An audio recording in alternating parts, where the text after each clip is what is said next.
listening to the Cricket Podcast. I think it was a disgraceful performance, and I think it should never be permitted to happen again.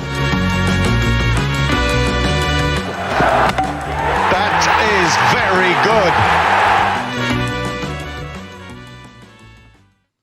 Hello everyone and welcome to the Cricket Podcast. We've got a big show today. It's a 4-match IPL extravaganza covering the games from Chennai Super Kings v Punjab Kings to Delhi Capitals, also versus Punjab Kings. I'm Jack Hope. I'm with Maxwell Brown. How are you doing, Maxwell Brown? Hello. Yeah, I'm very good. Thank you. How are you, Jack? Not too bad. And we're with a very grumpy Ross Legg. He had to wicket keep for 50 overs yesterday. Then bat, and we've started late, and he's upset about that. Ross, how's your mood improved now that the podcast is on the road? Well, I'm a very professional man, Jack. You see, and I love our fans, and they are waiting patiently, and we have to be there to deliver. Well, it's going to be a great show. We're covering the last 4 games, including today's travesty from KL Rahul. So I'm buzzed. Cool. I think we'll do the games in reverse order. Does that sound reasonable, fellas? We'll do today's games and then go back through to the blowout on Friday evening. While they're fresh in the mind. I wouldn't call it a blowout, Jack. Before we get into all of that, though, Ross, do you want to give our listeners some messages? Yes, you should like and subscribe to our YouTube channel and follow us on Twitter and Instagram at the Cricket Pod. Jack has set up a Patreon and a membership bit of YouTube, so crack on with that if you think we deserve it. And obviously, put your super chats in the thing, put your chats in the thing, ask your questions, and we will try and do our best to cover them as well as answer them as we go. That sounds good. Did you mention Woodstock Cricket? No, I did not mention Woodstock Cricket. What is Woodstock Cricket? Oh, they're our sponsors, aren't they? And they provide us with all the kit for us to flatter to deceive. We are now the people in cricket who have all the gear and no idea. And I couldn't be happier. Yeah, we did. We let's not go into yesterday's debacle where we actually played. We conceded 320 runs in 40 overs. If it helps you, my football didn't go any better because we lost 6-1. So a good weekend help. all round. Yeah, that does help. Ross, I believe that you were the one who had the summary today, mixing it up slightly. Do you want to tell us what just happened in that Punjab Kings v Delhi Capitals cricket match? Yeah, it was a tale of 2 openers for Punjab Kings as Agarwal played an exemplary T20 opening innings whilst KL Rahul stunk the place out. Huda and Sharak, they got them up to a competitive total, but on a cracking batting pitch of the Wankhede, it felt like, 30 runs, 40 runs too short. Delhi raced out of the blocks with Shaw's trademark high elbow lofted cover drive flying into the stands and Dhawan's flicks rolling across the carpet to the boundary as he recorded his 43rd IPL 50 and then motored along to a 49-ball 92.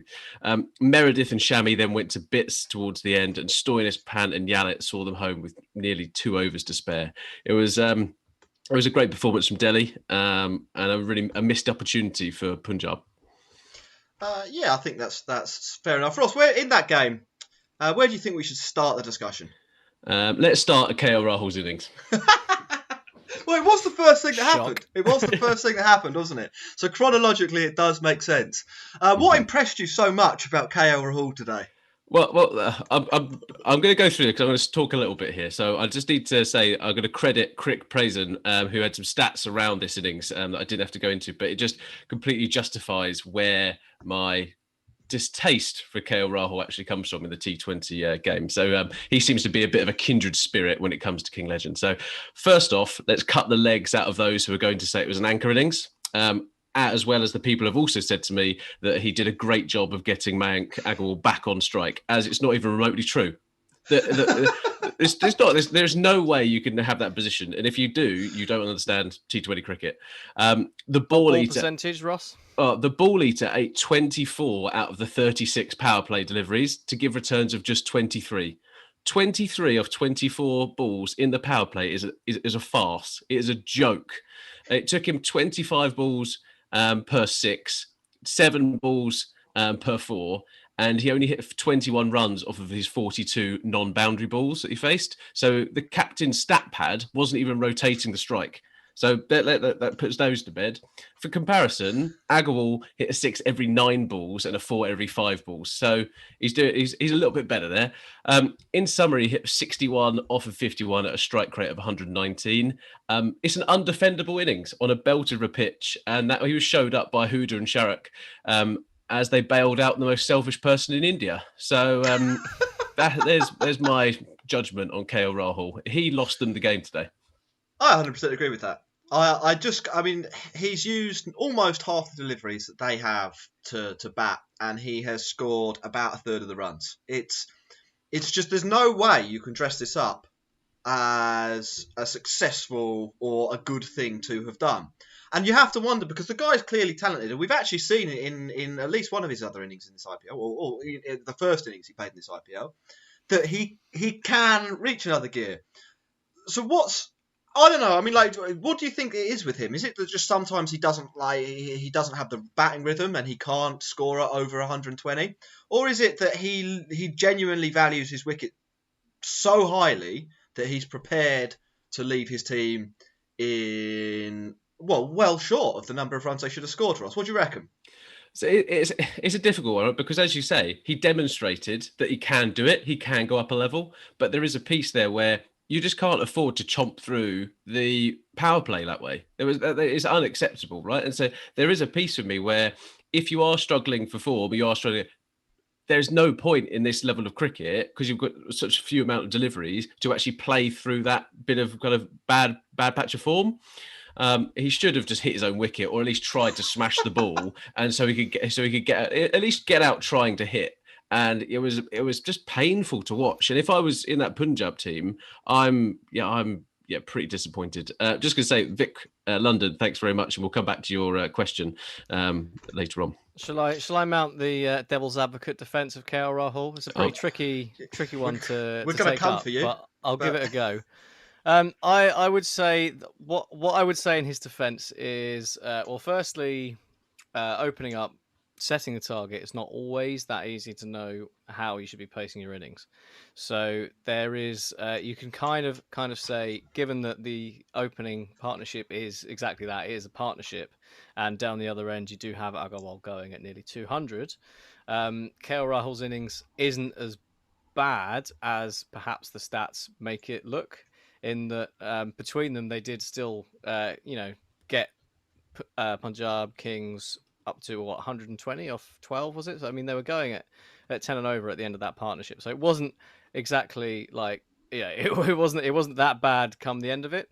And often it is difficult at the start to know really how you should be pressing. If they were chasing 194 and you were saying KL Rahul is 24 of 23 or whatever it was at the end of the power play, then you're like, okay, that's a disaster. But when you flip it around, I don't think it's as bad as it looks. What I would say to counter my own argument is that is okay if it's kind of a strike rotation thing, as you say, an anchor innings. But I think his dot ball percentage today was about 43%, which is bad. That's It's not like he was rotating the strike. He actually hit nearly as many boundaries as Agarwal off 3/5 of the balls. Yeah. What I would say about that though, Max, is like on an individual basis, it's hard to claim that KL Rahul has done a good job here. So it might have been an okay opening partnership, but it was an okay opening partnership because the other guy did all the work. Like, I could have been batting with Agarwal today, and we could have had a great opening partnership, but I couldn't have claimed any of the credit for it, could I? And I think, Jack, every Batman needs his Robin, all right? I think on top of that, if you have a guy who's actually not been, it looked a little bit scratchy in the first 2 games of this year's IPL. If he goes out there and he's blasting it everywhere, surely at the other end, you've got to think to yourself, maybe this is a good track. Maybe I should do more than the less than the minimum thing possible to help my team. I mean, he's actually. This is the thing. Some people still need to get their heads around in T20 cricket. He has. Well, did he top score for them? No, he didn't. He didn't top score. He's second top score. He's got 61 runs. He scored a third of their runs, but he's actually lost them the game. Like his contribution, whilst on paper it looks quite pretty, it mathematically has damaged their chances of winning this cricket match. So yeah, I don't think you can really give any credit there. On that first innings, is there anything else we need to sort of touch upon? Chris Wokes went round the park a little bit this time. Rabada also got a little bit of treatment. Was that just because it was a good wicket, or what was going on there, Ross? Yeah, I think it was a pretty flat surface, wasn't it, really? I think there's been a couple of things. Wokes was trying to pull his length back and trying to bowl into the pitch to try and get a bit of kind of grip and some purchase on it, and just couldn't do it. But I thought he did well to dismiss Chris Gale, actually. So Gale wasn't at his fluent best, but when he hits a six off a free hit for kind of second ball of the over, I've seen other bowlers completely capitulate in that scenario, and it's fair enough, right? Chris Gale hits sixes more than anybody else, and it was good to go and see Wokes fly that English flag for us and do quite well there. I thought Agarwal's innings was really good, and I think he does go unnoticed at sometimes in this Punjab side because of the people who he's batting around. But his 63 off 36 is a genuinely brilliant innings. 69, Ross. 69, sorry, yeah. Done about the maximum there. Yeah, it's a genuinely brilliant innings, and I think the only excuse that KL Rahul possibly could have, you know, that they don't really eat the birthday cake. They put the birthday cake all over the heads of the players, as we see on all the videos. I reckon they did that before the game, and KL Rahul actually had some in his eyes, and it got in his ears, and it just clogged him completely up. It was ridiculous. Maybe he ate too much. He just gorged himself, and yeah. Anyway, well, it happens at tea all the time. Well, what I do like, Max, is in the live chat, our recent member, Pratchett Agarwal, has said, I can't comprehend how Maxwell Brown has the audacity to defend King Legend. Right. You know, I, for the record, I also think that his innings was poor, but I'm trying to provide balance. Oh, good. I thought he might have suffered a brain injury at some point in the last 4 days. We should mention Shahrukh Khan and Deepak Hooda kind of not bailing out Punjab Kings, but getting them up to a better score than they looked like they were going to get. Both of them scoring pretty quickly. Shahrukh Khan's had a couple of decent knocks in a row for Punjab Kings. Good pick up in the auction for them. Let's flip it round, Ross. The Capitals batting. Because 194, look, we've criticised Punjab Kings for not getting as many as they should have done. But 195, still 10 and over, basically, isn't it? And Delhi, well, they got it easily, didn't they? Do you want to talk us through some of the key points? Yeah, so let's just come back to Vic London's super chat a second. So he says, what's your opinion on Prithvi Shaw? Is he the new Sachin Tendulkar? I'm not sure if he's going to be as good as Sachin Tendulkar. But he seems to have this trademark, which is this checked, lofted cover drive with an unbelievably high elbow. It's just glorious to watch. I'm not sure there's too many people at the moment who are playing that shot as well as he does. I think in the India versus England series, Johnny Bairstow was trying to do them, and it just looks absolutely brilliant. I think for Delhi, that opening partnership of Shaw and Dhawan is perfect. You've got the right-hand, left-hand combo that teams are looking for. They're both playing with confidence and as well as intent at the top, and they seem to be a perfect foil for each other, and that is fantastic to kind of watch. And they're different players as well, which I think benefits them. Dhawan today went into another gear. Like, he played the innings that KL Rahul would dream of playing, and there was a bit where he just rocketed them towards the total. And at the moment, he's found this way to really disrupt how the bowlers are operating, and it's kind of shifting across quite far outside of off stump. So the field is set for them to bowl into the channel against him because they think there is a perceived weakness outside the off stump to him. And what was really happening, he's shifted the story, if you will, and moved across, and he's just lapping them over towards the square leg boundary, and it's worked extremely well throughout the tournament. And 92 from 49 shows it's still working for him. Is that a consistent recipe for success, though, Ross? Because we saw, obviously, once he'd scored 92, it was kind of irrelevant. But the way he got out today was in that vein, and Joe Richardson bowled a middle stump, middle and leg Yorker, which obviously is very difficult to hit when you're in the position he is. So do you think that that's something that bowlers might actually be able to wise up to, and he's going to have to, I guess, find a new way to get around? things. Definitely, Max. And but that is the bit of playing elite level sport, and especially playing it kind of in the IPL. Like, there's always going to be that bit where if someone does something, they're going to have to react to it. And Jai Richardson, sort of arms race. Yeah, Joe Richardson proved today that he is actually quite a handy bowler, and Dan Weston, who we have on the show, waxes lyrical about Joe Richardson, and that kind of slower ball Yorker he seems to have has not only done Darwin, it did Butler when they played against Rajasthan Royals. Like, there is going to be something there for them to kind of work through. I thought it was, it's going to be exciting to see. And our tip, or my tip, I'm not sure if you said it, but around Darwin being the orange cap holder at the end of the tournament, it's not looking too bad at the moment. Yeah, it's. I think it could be a good one.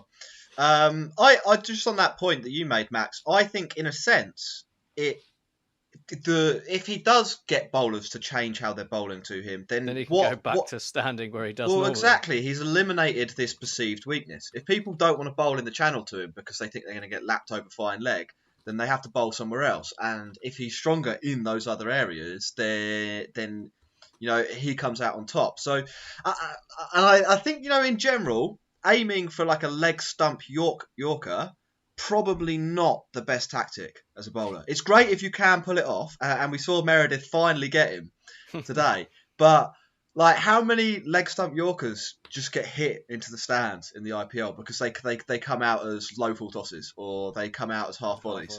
Yeah. Right. What else do we need to mention in this? Steve Smith.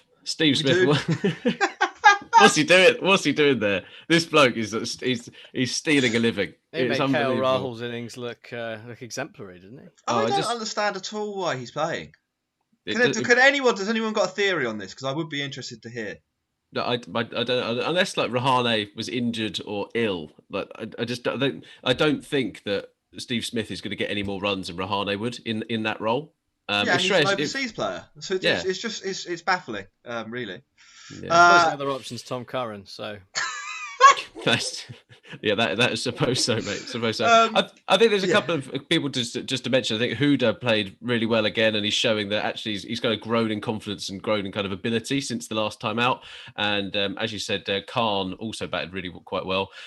Stoinis, I think, also deserves a bit of credit for Delhi in his innings. He kind of came in and he hadn't really done too much yet, and actually was that belligerent, broad-shouldered brute that we know him to be, and played a perfect innings for what he needed to be. Nice turn of phrase there, Ross. I enjoyed that. Right. We should probably mention a couple of the bowlers that sort of fell to pieces. We said before the season that Punjab Kings might be one of the dark horses for this year's IPL because on paper their bowling looks like it has improved. In two of the three games, they've completely unravelled. And in the other game, they were defending 106. So it's sort of irrelevant what happened in that as well. They've got to have some serious concerns about Riley. Riley Meredith is virtually unusable in the IPL the way he's bowling. Mohammed Shami looks pretty average. And we had a tweet in from someone saying, how's Arshdeep Singh's fitness? Bearing in mind he's carrying the whole bowling attack. And genuinely, he looks like the only geezer who's any good. This come up in the super chat. So Felix Fryer said that Arshdeep with an economy of 7.3 and a wicket to his name ended the match with an over to bowl. But there is that bit where I think we said that there was a lot of change in this Punjab team, and actually to gel that, etc., kind of takes a bit of time. But Jack, I think you're right at the moment. Meredith, it looks like a poor pickup, and it doesn't seem to be. They're not playing to his ability, I suppose. Yeah, so that begs the question, I suppose. And we could probably wrap up this Kings segment. We've done KL Rahul. That's what people wanted to hear about, basically, isn't it? Who's more to blame? Who's more to blame, KL Rahul or Shami and Meredith? I think it's KL Rahul definitely. I think it's difficult for bowlers. Like, it is a batsman's game, and Shami, I think, blows hot and cold. He's a little bit inconsistent, but you can't put the blame onto that guy today. Like, ultimately, the game was lost in the first innings. Yeah. Where was I going to go with that? I can't remember. Max, you derailed me. What did I say? I don't know, Jack. I think complete tangent. It can't be very interesting. So, I remember what it was. If they were going to mix it up, what could they do? Do you reckon we'll be seeing Chris Jordan in the next match for them? Maybe they'll bring in David Milan and play loads of batters. That doesn't seem like the best idea, but they could go for it. And Ravi Bishnoi's on the bench, hasn't played a game yet. You'd think maybe they don't want to play him at Mumbai. Maybe there's some analysis going on there that suggests that he's not going to be that useful there, and they'll save him for later in the tournament. Mm-hmm. But I do. I have to be honest, and we're not always a big loving for Chris Jordan on this show, but he's better than Riley Meredith. Yeah, I think there is a bit around taking someone out of the firing line as well, because there's nowhere to hide when you're in the kind of that scenario, and actually shuffling your deck, people need a bit of a rest, etc. It might be the smart thing to do, and yeah, Anil Kumble needs to work his magic with Meredith. Let's not forget they've always got Moises Enriquez to come in. Right, I think we've done the first game. It was good. Delhi Capitals deserve to win. I mean, Edges and Sledges just sent us a tweet. The other cricket podcast. Who is winning this year's IPL and why is it Delhi Capitals? And I have to be honest, as someone who doubted them a little bit, they've looked really good in their first matches. I think they're better than I expected. But we will move on. We will move on to Royal Challengers Bangalore versus Kolkata Knight Riders. Ross, I believe you're on summary duty again. I am indeed. I just want to say happy birthday to King Legend Rahul, by the way. Anyway, RCB, KKR. It was Kohli versus Morgan facing off. And Kohli got the better of the England skipper on the international stage. And the brilliance he had at his disposal again gave him the edge. Glenn Maxwell and AB de Villiers wreaked havoc at Chennai. They showed no mercy as they recorded a huge 204, which is 52 more than any other side had managed in the last 9 innings of the whole IPL. KKR's attempted chase was a series of threatening starts, but none were capitalised on as wickets fell frequently, and Mohammad Siraj and Harsha Patel shined yet again at either end of the bowling duties for RCB. It was a good win for RCB. I'm quite impressed by them, if I'm perfectly honest. Yeah, I would definitely echo that. I think. Again, Punjab Kings are going to be kicking themselves that they haven't got Glenn Maxwell. He looks so good, and I think the way they've got their batter set up. It's in the past, like they've had star batters and they've had some excellent players, but I think the sort of logic to where their stars come in the lineup as it existed today was sort of flawless. They've got Kohli in his best role, opening the batting with license to use up a few balls with the potential for him to go and make a match-winning score. Then you've got Glenn Maxwell, who's sort of like one of the best all-round hitters in the game, but with like a batsman's pedigree as well. He's not just a pure hitter. You don't want him in just the last 5 overs. He's well capable of sort of batting through from over 5 to 15 and destroying people, particularly spinners. I think he's up there with Puran in the world. I mean, I know Nicholas Puran hasn't done much this tournament, but I think the two of them are the best at sort of what they do there. And then of course they've got AB de Villiers, who, as Dan Weston was saying, is like the perfect guy to have come in after the 11th over, because if he faces about 30 balls, there's a pretty good chance he'll score 75. Let's talk about Maxwell and de Villiers, because they were the two that did the damage really for Royal Challengers Bangalore today, weren't they, Max?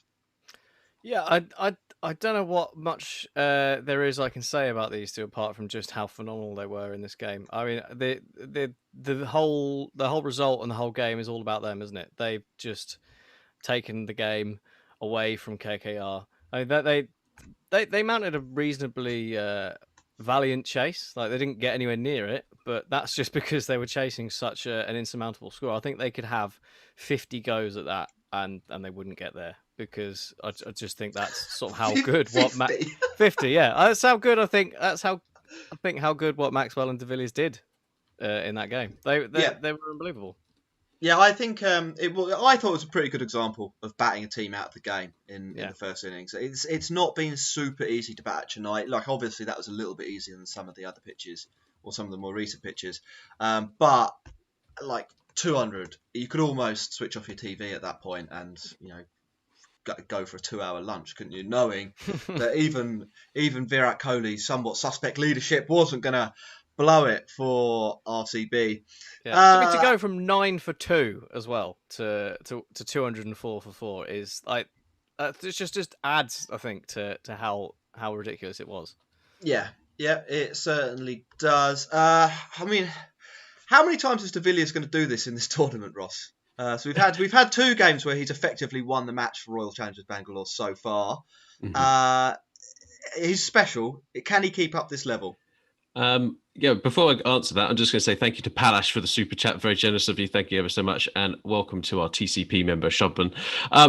I think AB de Villiers is actually supernatural. So, Jack, you mentioned, you said on Twitter about a week ago, that Ishan Kishan is the first alien life form found on planet Earth. AB de Villiers has been here way before him. Like it must be horrible to bowl to AB de Villiers. There was a bit where I think there was one in one of the early overs. He hit the ball like every delivery he did it the other side. So whether the first ball was offside, second ball leg side, so it's horrible. You can't set a field to him. It's really difficult to bowl. He doesn't really have perceived weaknesses in those spots. And if he's got a challenging delivery, he has the technique to actually just nudge it for a single and kind of get off strike. So even your best ball, he is scoring runs off of. There was that one over where he just kept hitting full. I can't remember who bowled it. It was only this morning. I should remember this. But do you remember that one that he sort of came in at his throat and he went, oh! But still, despite him like audibly being surprised by this delivery that he had to deal with and probably being scared for his life, he's still able to guide it past third man for 4 runs. He's just in the Matrix. He growled it for 4. Yeah, it was absolutely amazing. We're going to have to come back to this conversation, the big KKR conversation, I think. Owen Morgan's captaincy. Did it let them down a bit again today? Or were they, just up against the force of nature, as you say, Ross? I mean, we had Dre Russ bowling at the death. He's done that before. It seems like the right decision. But it's something just felt wrong about their tactics to me. But I'm wondering whether you picked up on the same sort of vibes as I did, or maybe just some of these guys aren't as good as they were 2 years ago. I do think there is sometimes you do come up against just a force that is bigger and better than you. And Happy Friend has called him Alien de Villiers, which I quite like. And Abhishek saying that he made Andre Russell cry.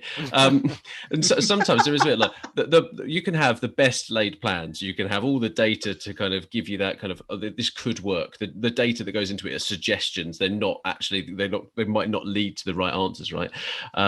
But there is that piece of it, just trying to bowl to Maxwell, trying to bowl to AB de Villiers.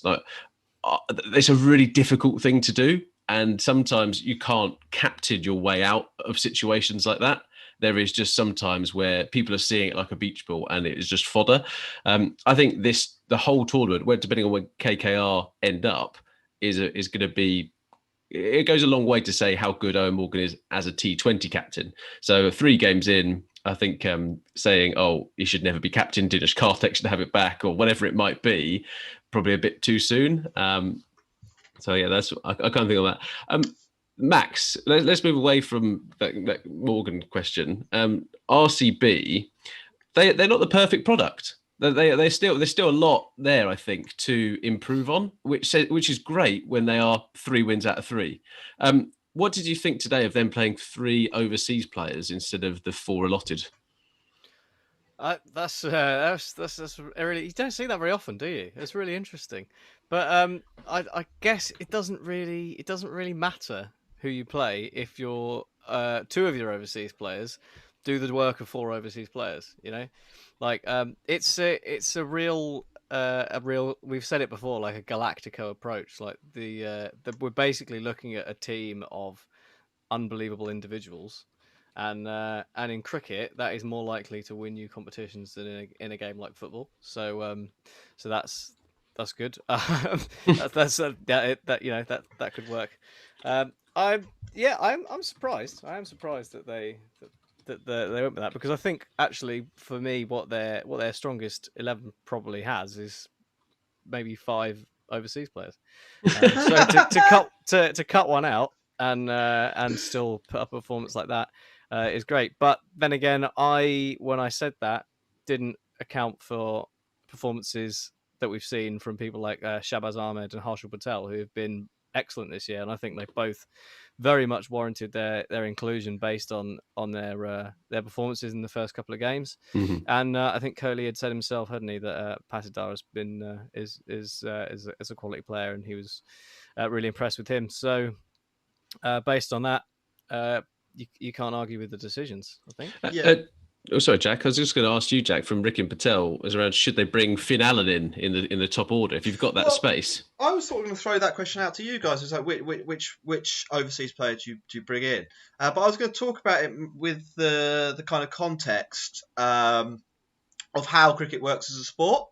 So, Max, you sort of said if you have star players in cricket, then they are able to win you a game in the way that they can't necessarily in football. Because in a football match, Messi probably spends, the best player in the world, probably spends maybe 5%, 10% of the game with the ball under his control. Probably less than that.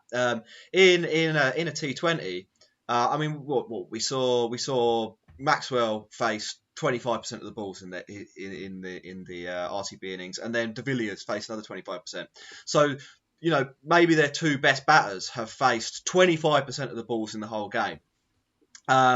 And you can have that kind of outsized impact from a batting perspective. From a bowling point of view, because there are limits to the number of overs you can bowl, you actually need a broader pool. So from an analytics point of view, you'd say batting is a strong link sport in that you can rely on your best batters much more than you can they're worth a lot more. And bowling is a weak link sport, and it tends, and by that what I mean is that you tend to be about as good as your sort of worst bowler, because people will just target the bad one if you give them that option.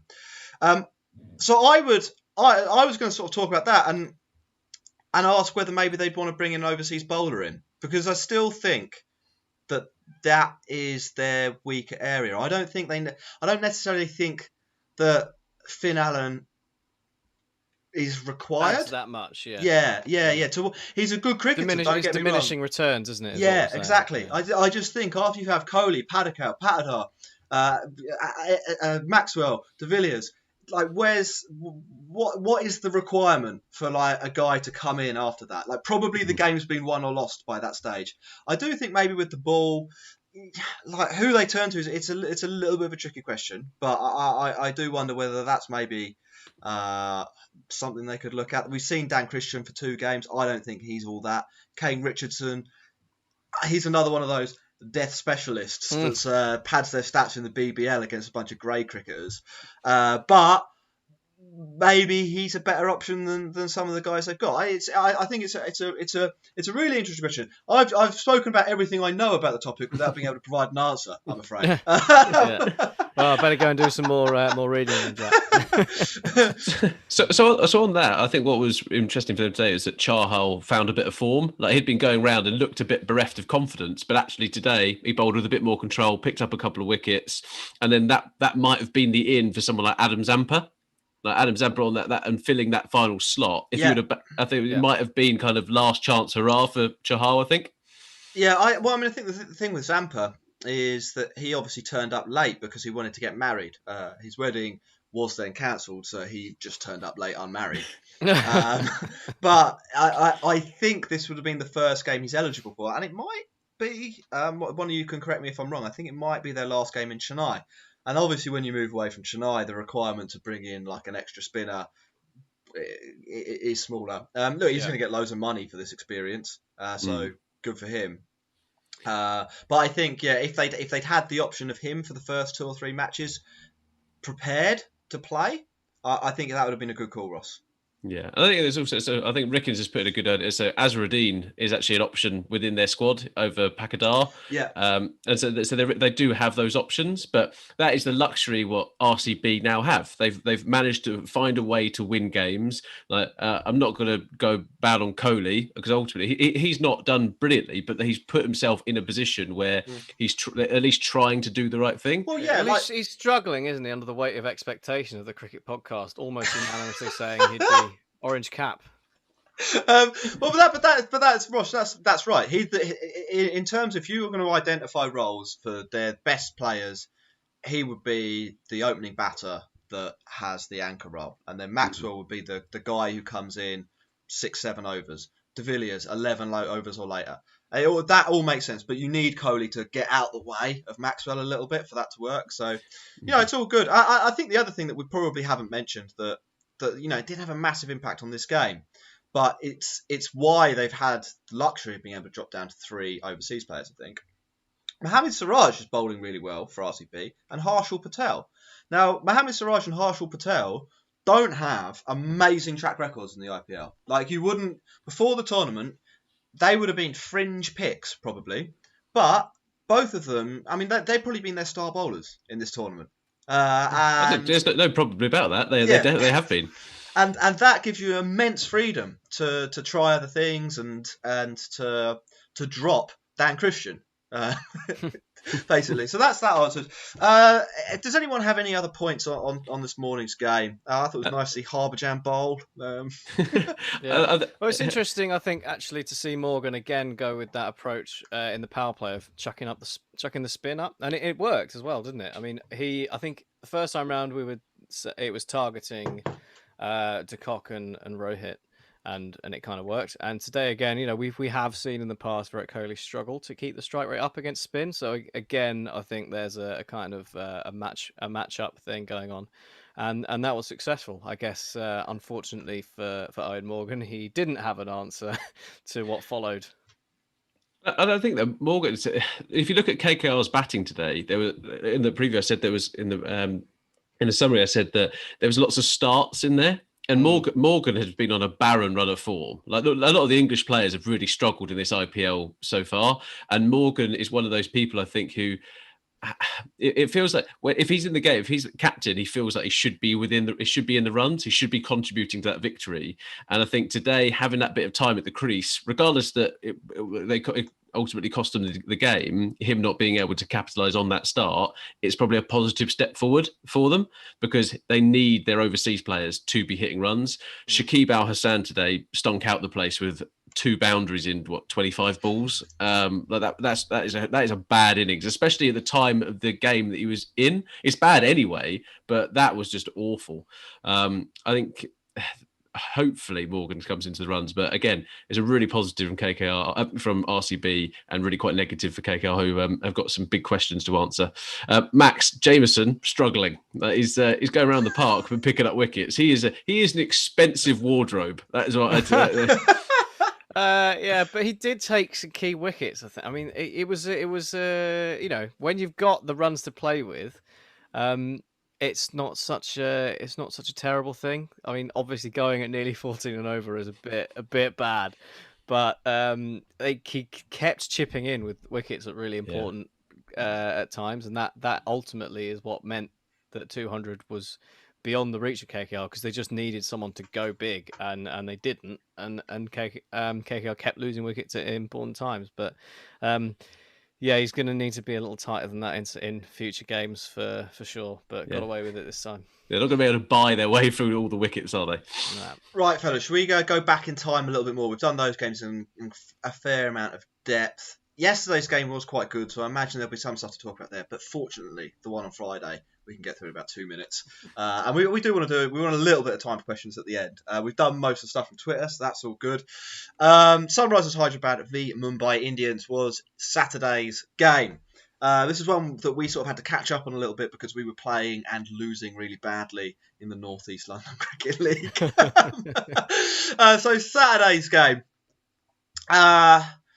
This was basically a carbon copy of the last 2 or 3 games in Chennai. So basically, what happened? Sunrisers, they won the toss. They decide to chase. They concede 150.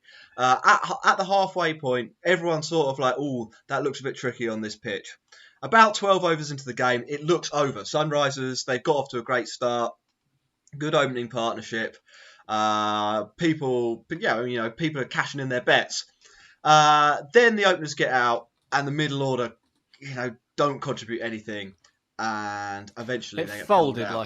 like a soggy pastry, didn't it? It was Yeah. I mean, I think in this game the big story beats that we'll touch on are Kieran Pollard's innings. He hit 2 sixes off the last 2 balls to take Mumbai Indians from probably a poor total to probably an average total on that wicket, I think. And then again, as I sort of said, it's the failure of that Sunrisers middle order after Bairstow and Warner had done so much of the hard work, I think. To lose that by 13 runs and be bowled out is pretty crap, isn't it, Max? Very, very poor. I checked because I was also playing a different sport, and I checked the score. And when I saw what the score was with Bairstow going well, I basically was like, "Oh well, that's done then. At least SRH have finally got some points on the board." And it was only actually. I had to let the cat out. Yeah, I noticed that. I was just filling time.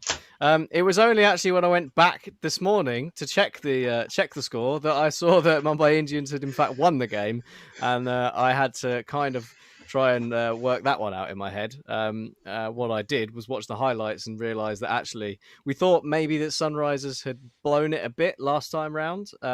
It was sort of like, there was a combination of things. There was some good bowling coming back into it, but also they kind of fell on their own sword. This time it was a complete implosion, I think. Like totally self-inflicted, from the most self-inflicted wicket you could possibly wish to see in Johnny Bairstow, and then just run-outs, dreadful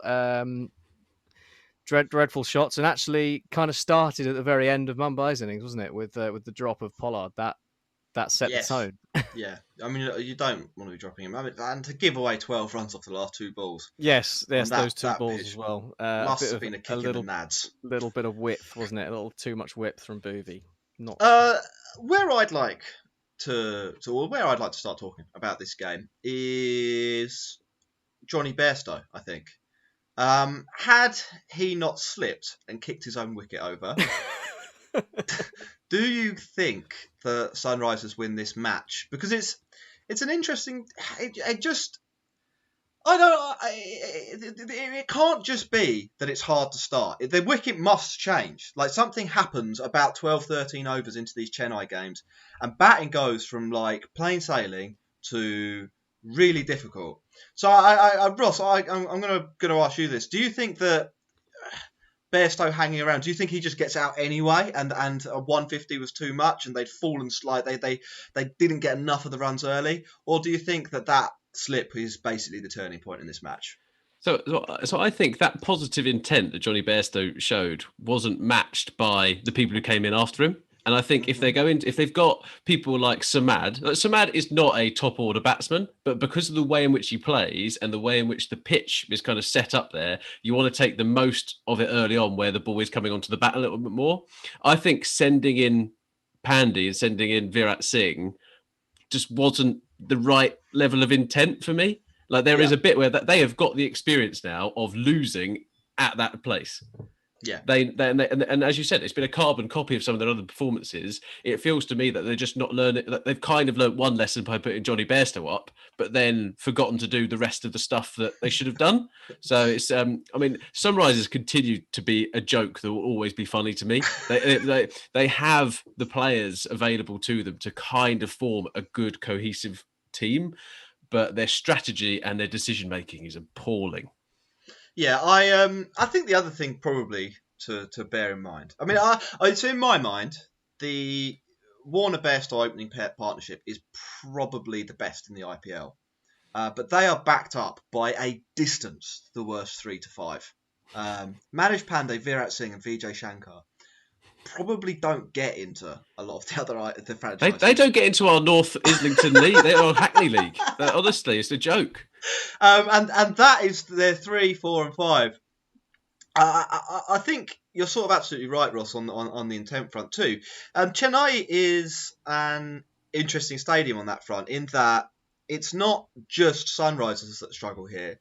There's quite a body of statistical evidence that shows that from about the 15th over, it gets much harder to score runs quickly. Now, what's happened to Sunrisers here and what happened to Kolkata the other day is a little bit of an anomaly. You would expect the teams to have won from where they were. But as opposed to a lot of the other grounds, there isn't really that explosion at the death in terms of the amount of runs scored that you see elsewhere. And in fact, you see what you normally see is that fewer runs are scored over the last 5 overs. And that goes back to your point, Ross, in that you're going to have 10 to 15 overs where the ball comes onto the bat. So you must do everything that you can to get ahead of the rate. Mm-hmm. And sending in Manish Pandey is not doing everything that you can to get ahead of the rate at that point. Manish Pandey, if you need 6 and over on a tricky wicket off the last 4 overs, is probably a good choice to send in. Mm-hmm. At that point they were on the cusp of like winning the match, I think, and just those 3 batters, Pandey, Singh and Shankar, was strategically such a fucking dunce move. Yeah, I couldn't agree more. And Max, we love Rashid Khan. We absolutely we couldn't like him more, and they have the opportunity to do it that way. Even if down the order, if they start really strongly, they can even do it. Send in Pandey at the end to knock singles and twos about. They'll slowly get them up. If you can get the run rate to where it's run of a ball, you can afford to have Pandey doing that role, and you could just flip it on its head in places like this. You just reverse your mindset, don't you? You basically have to try and make hay while the sun's shining, I guess, at the top, and try and eke it out at the end. But I think there is, you mentioned, well, it was KKR the other day and Sunrisers yesterday. There is one common theme to both of those batting collapses / heroic defences, which is, of course, the team that they were playing against. And they do have a bit of a habit, don't they, of defending low totals, the Mumbai Indians. They don't just do it by scoring huge totals. So perhaps it will be perhaps there will be, maybe it is just that they were coming up against a team who knows how to do it. But I think it's really interesting to actually watch so many different teams playing more games than normal at Chennai, because obviously normally you just see CSK do it and they know how to play there and they have a formidable home record. Now we're seeing lots of other teams play each other there, and it's really fascinating to see how they adapt. And it could just be that Mumbai Indians are adapting better than a lot of the other teams. They've got a really good record head-to-head against CSK, so perhaps they're just more attuned to it, or maybe they're just ahead of the game in terms of strategy, that they know what they need to do. I think they're just better in general. to be honest, is the other thing. And it is still T20 cricket, and that their formula or the way they bat will mean that they almost always get like a pretty competitive score. They're not one of those teams that lose 2 wickets early, go into their shell, and then end up scoring 110. Like that's not that they just keep going, so they'll get up to 150, and then the reason they're able to defend totals like that is because they've got probably the best defensive bowler in the world in Jasprit Bumrah. We were going to go. I was going to ask a question about Williamson, but we might as well go on to Bumrah and then talk about Williamson again, because that's going to be the other question, isn't it, for Sunrisers? Jasprit Bumrah the answer is yes, by the way. Jasprit Bumrah in this match, 4 overs, no maidens, 14 runs, 1 wicket. On a spinner's wicket, that is pretty phenomenal stuff. And it's like he's basically becoming. So in baseball, they have a closer, a guy who's a really good pitcher. He comes in for about 1 or 2 innings near the end of a game when it's close to stop the other team scoring any runs. Doesn't pitch very often. Always does it at the death of a baseball game. Jasprit Bumrah has basically become cricket's best ever closer, I think. And this was just another masterclass from Jasper. It's a shame he only got 1 wicket because it would have been nice. I mean, like, Trent Boult cleaned up the tail, 3 wickets at the end. They were really earned by Jasprit Bumrah, I think. You bowl in partnerships. That is what you do. You bowl in partnerships. Yeah, you do all the hard work, and I'll just bowl 3 Yorkers to some tail enders, and walk off with the man of the match check. You still got to hit the line of length. Yeah. Let's do Williamson.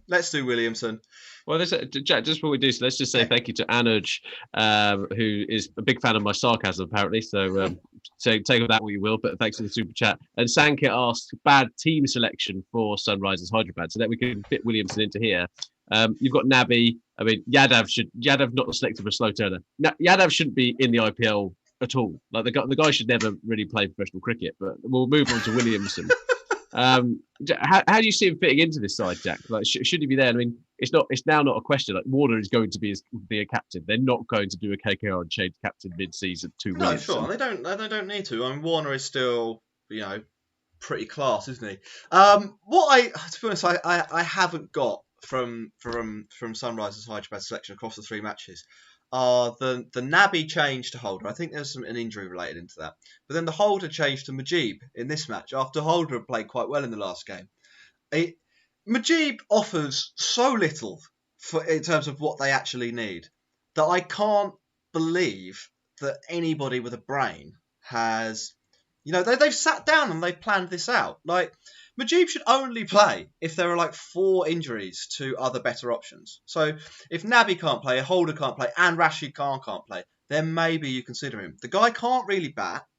But even then, maybe you just play Shabazz Nadeem. Well, but this is basically it. They can get what they can get what they need out of someone like Shabazz Nadeem, and pick Williamson. If their middle order is absolutely determined to be completely crap for the whole season, then maybe they do need to bring Williamson in. Now, I think Kane Williamson has definitely benefiting here from the not playing bonus. Like, I think his T20 stats, they're okay, they're not awesome. What he will give you is a bit of stability and probably prevent 50% of the massive batting collapses that they are having.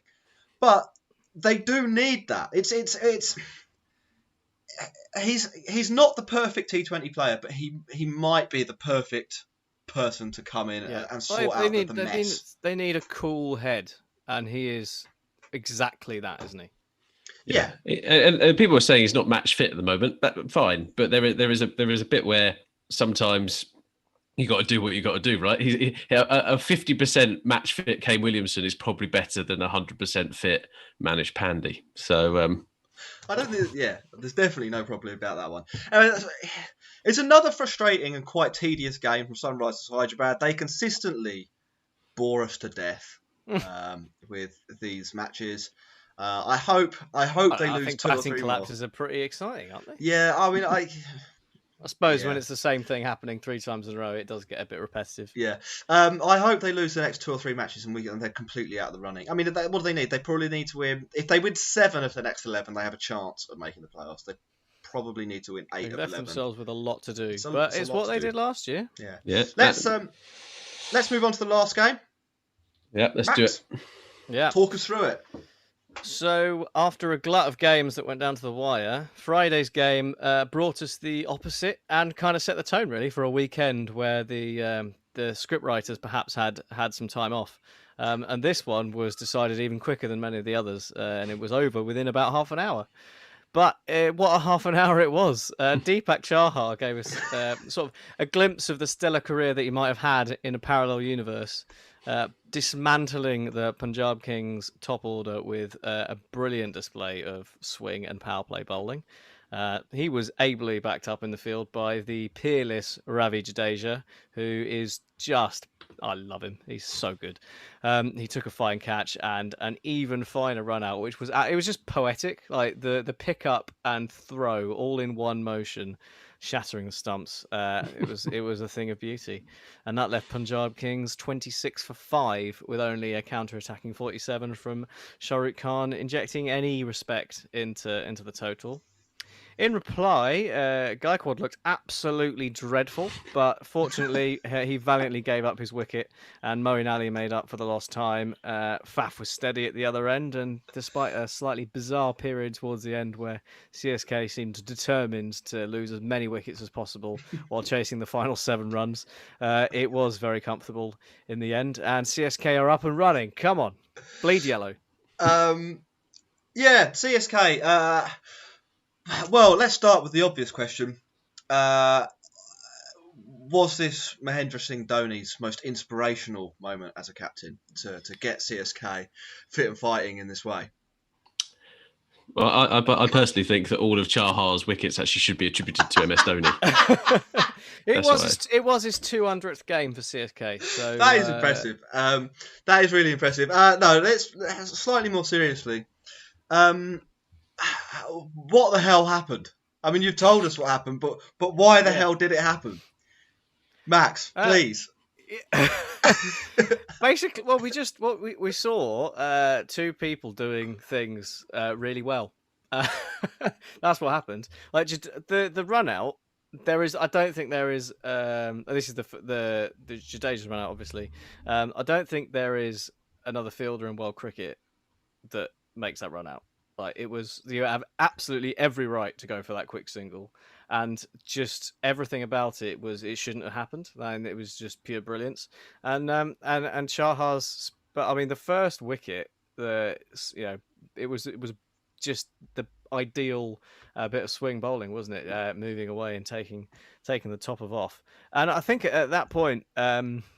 They were a bit shell shocked, weren't they? The Punjab Kings, and it just sort of went from there. Really, there was some scrambled brain. I think the Puran wicket was probably a bit of a good thinking. Again, I think there's been sort of early on with the short ball was perhaps a target, and that worked beautifully. And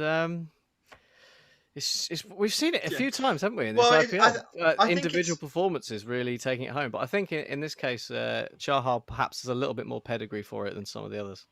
Maybe. I mean, I think he's done a job over the years, hasn't he? He's probably not as good as some people think he is, but he has done a job in the past. I think basically it was sort of one of those things that happens in T20 sometimes because of the limited amount of time that you have as a batting side. There's not really that much point in rebuilding if you lose 3 wickets, because what are you rebuilding to? Like, what's the difference between being all out for 80 and maybe getting up to 120? Like, it's maybe 1 extra win in 100 matches or 2 extra wins in 100 matches. Teams don't defend 120 very often anymore. That's an old thing that used to happen when people test are playing batters. Sunrisers. Yeah, when Alistair Cook was like a good choice at the top of the order for England. So you kind of have to go for it. We'll probably see it. It's one of the things that people say might happen more and more, is that as teams try and score more and more runs, they take more and more risks, which means that batting collapses are more and more likely. And so what you might see in the future are a slight divergence away from or a greater spread of different scores that occur. So you'll get teams bowled out for very few runs, but you'll also see teams score over 200 more regularly.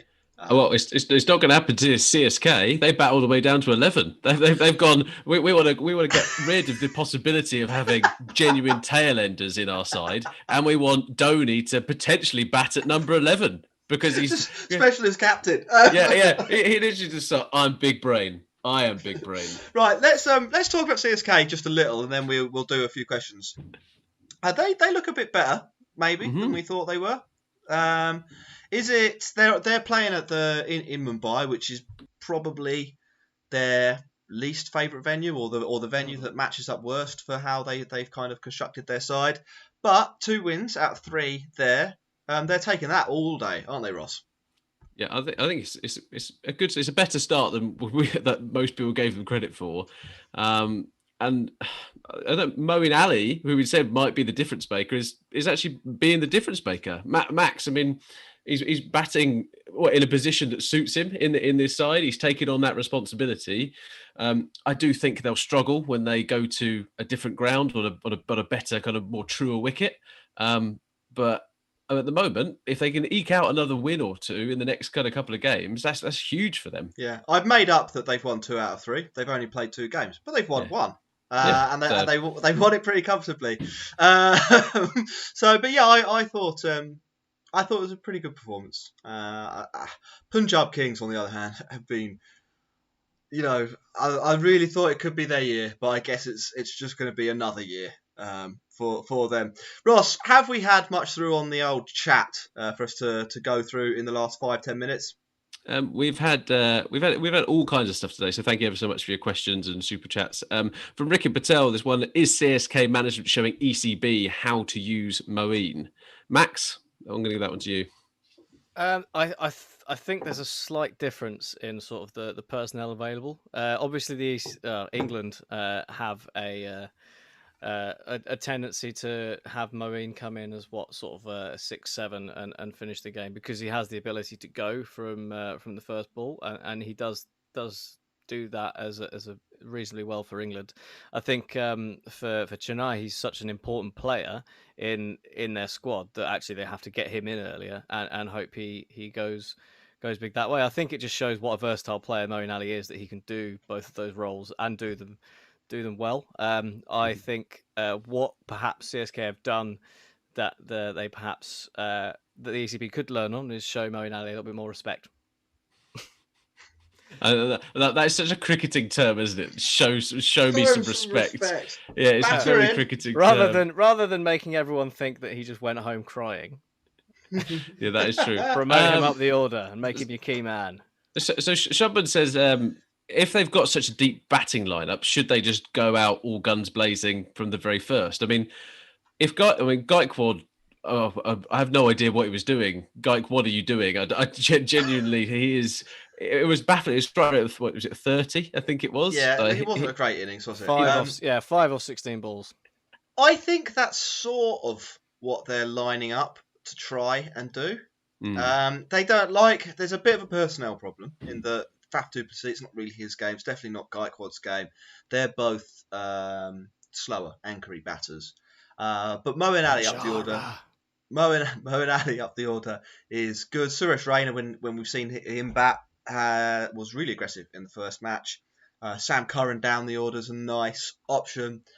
So I think that is, broadly speaking, their game plan. I mean, I don't know if they'll fully be able to pull it off, but they do appear to be slightly more coherent in their thought processes than I thought they would be, which is good for CSK fans. Max? Well, they're trying to find the ways to win with their limited resources, right? They realise they haven't got a great squad right now, so they're trying to find a way to win. I think it's a positive. I think let's move on from some of the questions. Tomorrow, Max, your beloved CSK go up against my Rajasthan Royals. If there was such a thing as a relegation 6-pointer, this is it. Yeah, it's a wooden spoon off, isn't it? But I would have been very confident, but after Chris Morris's antics the other day, I think it could be a really interesting game. But obviously CSK are going to win, so it's just obvious, isn't it? Yes, it is obvious from the perspective of a fan. Well, Max, from Happy Friend, do you think that Uthappa will come in for Gaikwad? I'd rather see Pujara.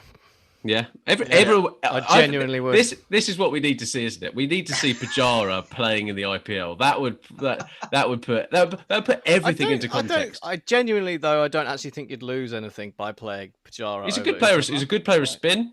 Well, he's definitely a better. I think Gaikwad has some upside. I mean, like that Dan has pointed out on this show before that his boundary percentage is pretty low, but I don't think he's the worst ever option. He probably just had a bad innings, didn't he? Yeah. Tomorrow's game, CSK Rajasthan Royals. I think CSK should. I mean, Rajasthan Royals could have been absolutely battered in both of their games, but amazing, like once in a season or once in a decade performances from two of their players with the bat salvaged respectability and actually won them a match. I think CSK are a much better cricket team than Rajasthan Royals, and I expect them to win pretty comfortably. Ross, anything else over on the chat I've seen Abhishek desperately trying to get our attention. Shall we? Let's ignore Abhishek. No, I'm just joking. Do you think this is finally the IPL for uncapped players, considering how well they have performed? I don't.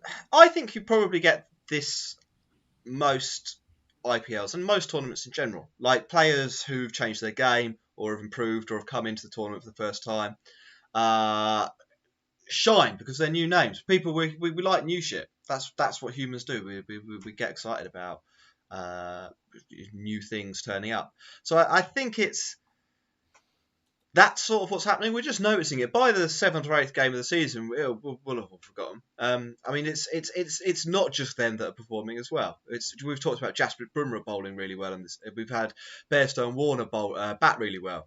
Maxwell and de Villiers have won a game for RCB today. We have seen some unexpected contributions, but probably no more than normal, I would say. Fair enough. So when it comes to, one more question is Ayush, Robin Uthappa in place of Gaikwad. We kind of talked about it already.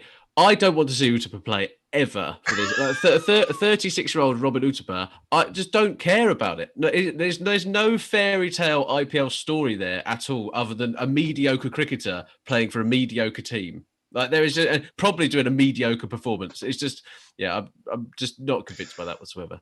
Cool. Shall we wrap this show up then? We've done an hour and 10 minutes. That's pretty good. Yeah. Thank you very much for watching and listening, everyone. You can find us at the Cricket Pod on Twitter. You should go and check out all your cricket gear for this season at woodstock.co.uk. We need to sort out that code. We're going to get 25% off for our listeners, and that is a really good deal. Nice. We've got a Patreon. You can see that in the show notes, and I will copy it into the chat now, so you can have a look at it there. And I think that is everything. We'll be back later in the week, maybe tomorrow, to do a game recap of some cricket in the IPL. It's been a good start to the tournament, hasn't it, boys? Yeah, thoroughly enjoying it. Come on, Rajasthan tomorrow. Max, I'm looking for where's your gear? I'm rocking this hat every single. Mine hasn't arrived. Still waiting on the postman. Yeah, I'm the reason I'm wearing this backwards is because the hat lacks structural integrity. So actually, at the start, it's just like this. So you'll be able to see my pretty face. The problem is that just the merchandise for IPL stuff in the UK is pretty limited. It's definitely like come off the back of some van. Yeah, although you can actually get official Rajasthan Royals merchandise on Pro Direct Cricket now, I've discovered. Oh, well, there we are. So maybe I'll have a look there if my stuff doesn't turn up. We will be back later. Bye-bye. Thanks for listening, everybody, and thanks for your questions.